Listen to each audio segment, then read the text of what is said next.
Welcome to Mindful Talk, brief conversations about mindfulness in the workplace and at home. I am your host, Lauren Wessinger. And I'm your host, Misti Anderson. And this podcast is brought to you by the Mindful Project. The Mindful Project helps you elevate the culture of your business by bringing mindfulness practice to you and your staff through in-person and virtual learning.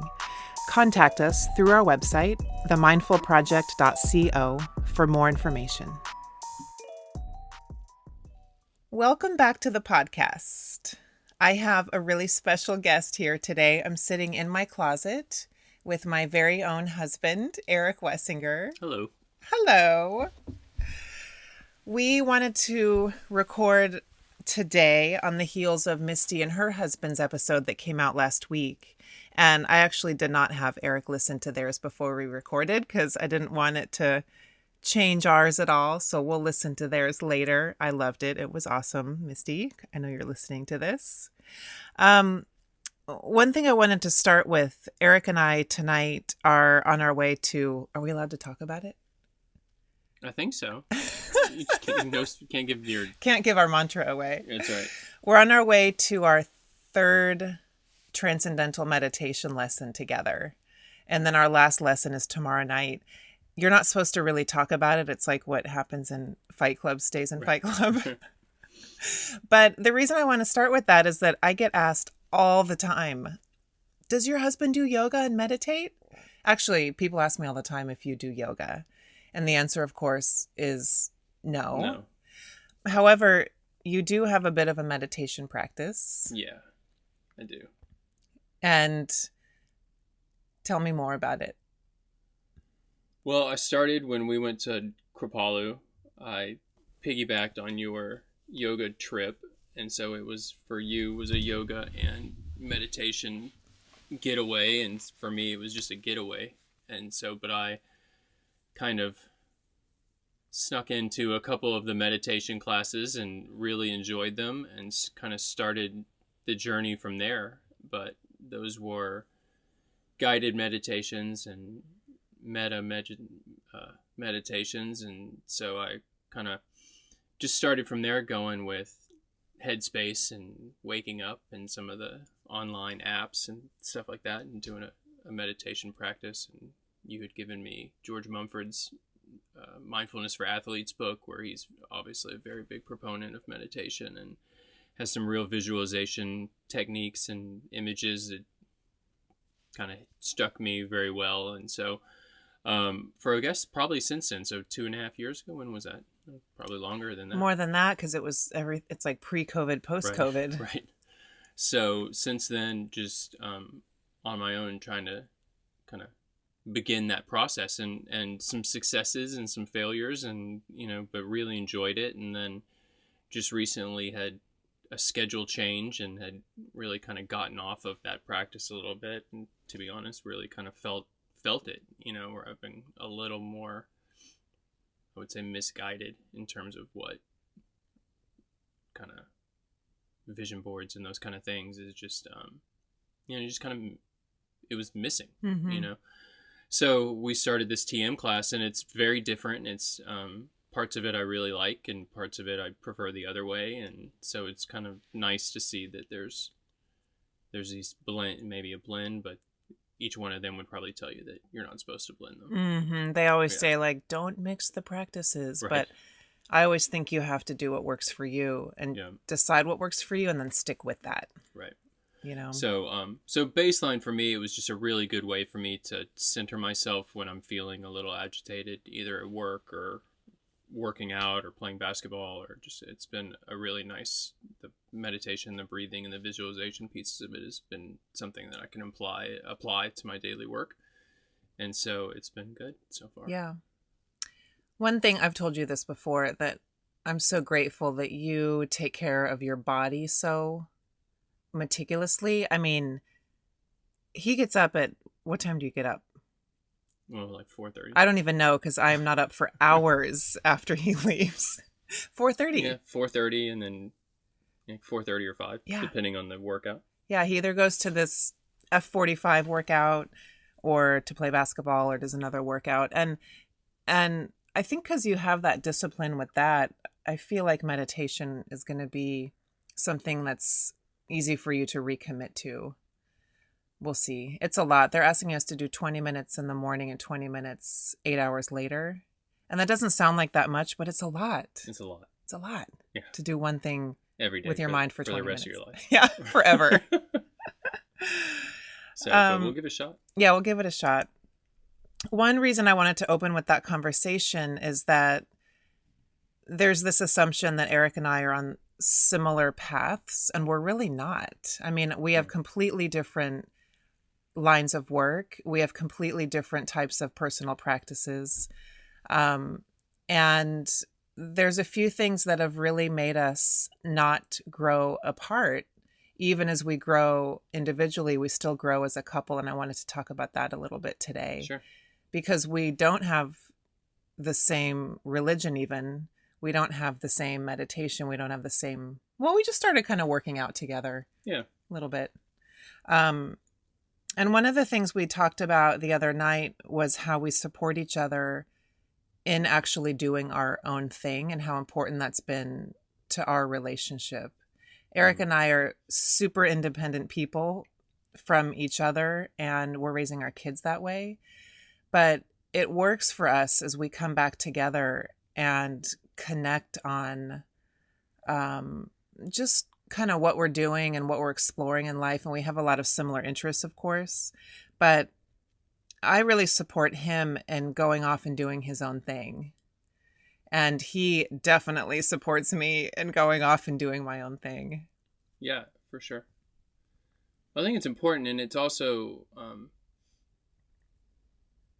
just having that ability to be something other than, I guess the paths aren't completely aligned, right? So to be able to kind of skew off that path and go do things that I'm interested in that you're not, right? And then for you to go do things that you're interested in that I'm not, I think it helps me for sure to be able to still have these aspects of my life that, you know, if you weren't as giving with that for me, that maybe I would have to sacrifice, and then eventually, you know, maybe that becomes a resentment thing down the line or something where I had to give this up because you didn't like it or those kind of things. And so I think not having that as part of our relationship has been really beneficial for both of us.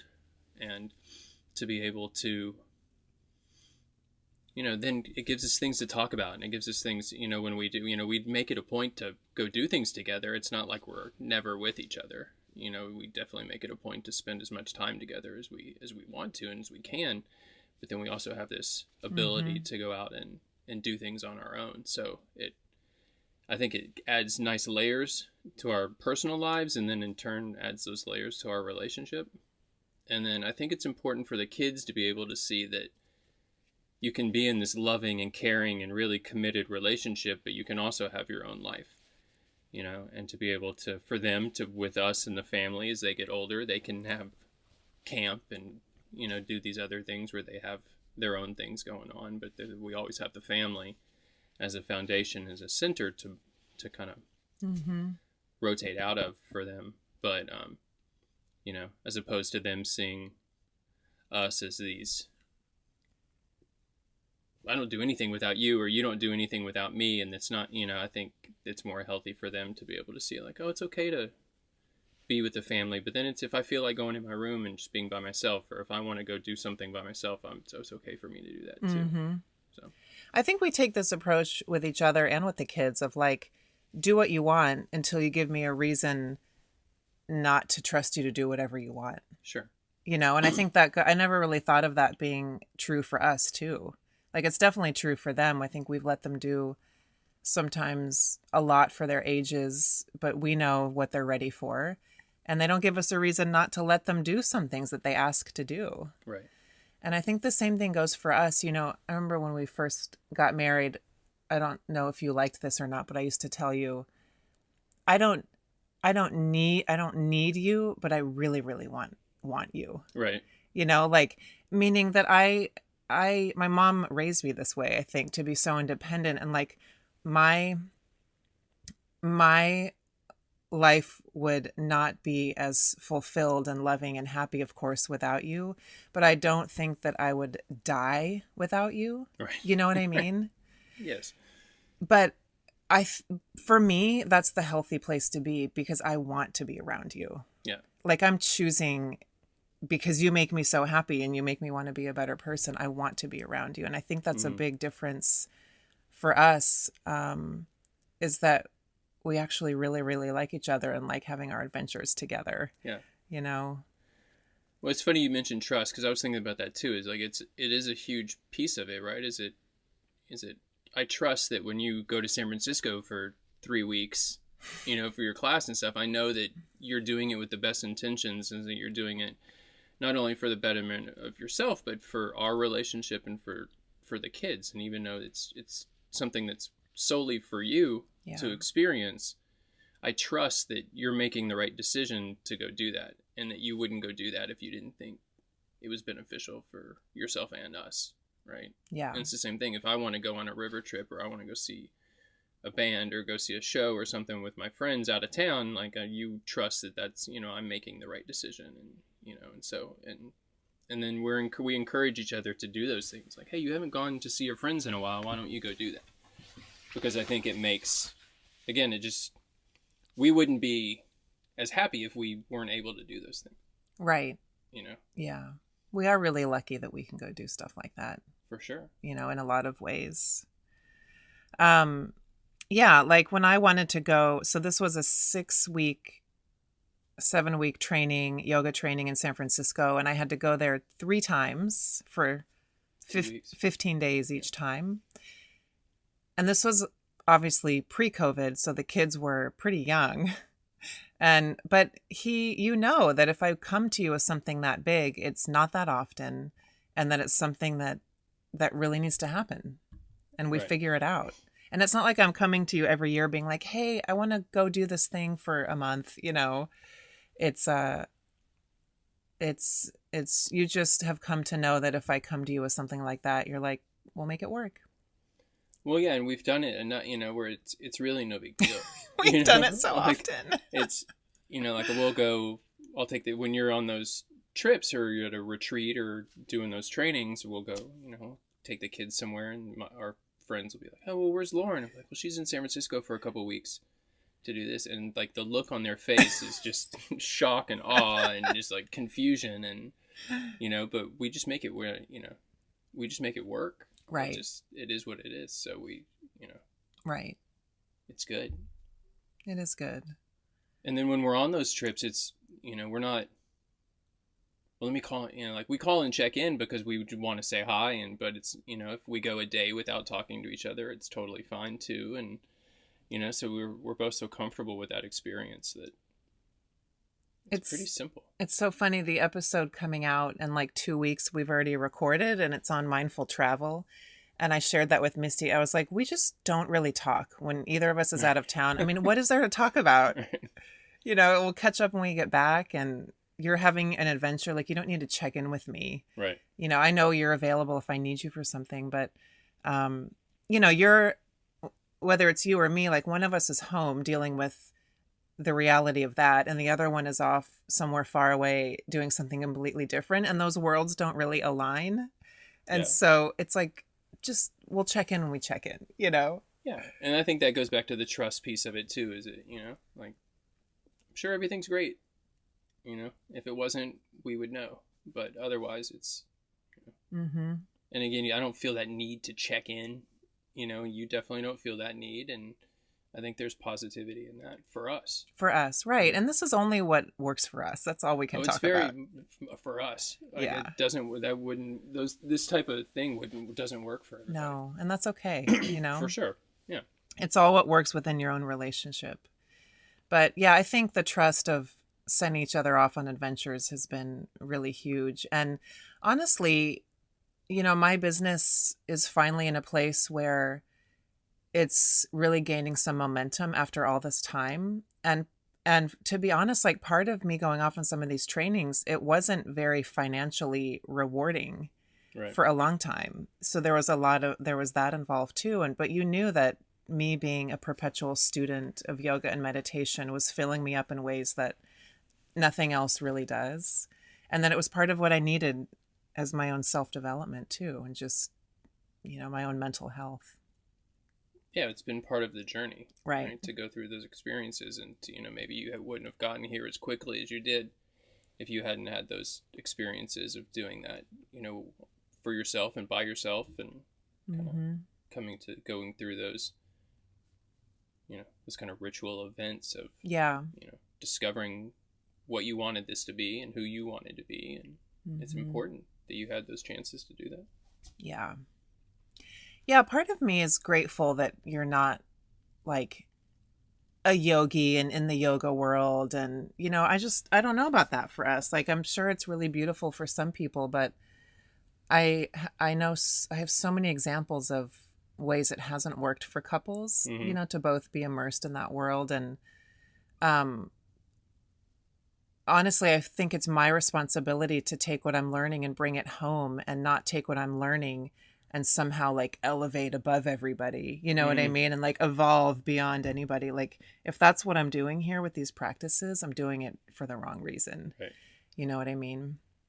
My goal with all of it is to just take care of myself enough and shine light into like my dark corners enough where whatever trips I have as a human don't affect our family long-term or our relationship long-term. It's just a real honesty with myself. And sometimes you help me with that honesty, things that I don't see. Right.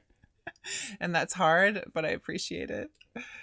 Well, my guess would be, even if that was something that I was really into, we would be into opposite sides of it. Right. I'd be all into hot yoga and all that stuff. And I know. I don't know how you do that. Not talking smack about hot yoga, but no. It's just not my jam. Right. Yeah. Yeah. It's not my thing. To each their own. What else? What else is one more thing you think we do well? And then what's one thing we can work on? And then we'll close. I think one thing that we do, and they kind of go hand in hand, right? I think one thing we do is we've been together for a very long time, but we've gotten good at reading the room, and I can tell when you're agitated or not, in a place where you want to chat or do the, I've just been able to kind of read your moods, and I know you feel the same way about me, but the thing that we're not good at is then talking our way through that or letting that breathe a little bit. We either try to talk when we shouldn't be talking, or we ignore it and when we probably should try to talk through things. So I think it all just comes down to communication, which is probably the most difficult thing for almost every relationship, is just being able to get through things. I mean, other than that, I think it just really kind of gets down to that, and just being able to try to get on the same page about things when there's disagreements, or when we have different points of view or different moods. Have you noticed I've tried to not let your bad mood affect me as much? It's work in progress. There's something, we're actually talking about this, and I'm doing an introduction to mindfulness series on Sundays for my members. And we're talking about this thing called limbic resonance, where emotions are literally contagious, especially people like you and I who are so attuned to each other because we've been together for like 22 years or something crazy. And it's where the state of your nervous system, it's like contagious to mine. Yeah. And so where you used to say, you're making this all about you, and I used to feel like I had no control over it, I was like, I'm really not trying to. It's my nervous system picking up your crappy mood. Right. And you're like, I was in a good mood till you came in here. I'd be like, well, that's not my fault. Right. It's not your fault, and it's not my fault. It's our nervous systems talking to each other. Right. You're letting my mood affect. Right. It's hard not to, but it's true, It's hard not to. And what I do now is, if I feel it, like I can feel it inside my body, like the adrenaline starting to rise, or just the like low mood starting to take over, I'm like, no, I'm not going to do that. And I just sort of feel into my feet and take a couple deep breaths and, leave the room, or I'll stay if you need to talk. But sometimes it's just. But I think sometimes yes and sometimes no, but it does kind of feel like a choice. If you can feel that coming on, you'd be like, what you just said is, I try to do that too. You know what? I'm not going to let that happen. Yeah. And that's a moment of mindfulness, is like that Viktor Frankl quote, like between stimulus and response, there's a space. Mm-hmm. That's that moment of mindfulness. And that's the space of where you can choose what's going to happen. True. Yeah, for sure. Yeah. And that's a big part of that early meditation practice I was talking about, was that it's a lot of your emotion and a lot of the way you cope and deal with things is a choice. It is. And a lot of it's tied to how you feel. Like if you're exhausted, it's really hard. If you're hungover, if you're not sleeping, if you're not eating well, like that gets really hard when you're not taking care of yourself.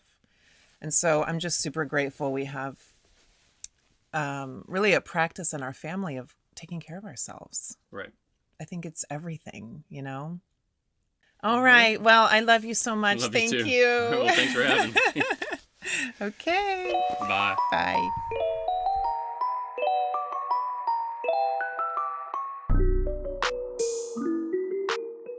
Thank you so much for listening to Mindful Talk.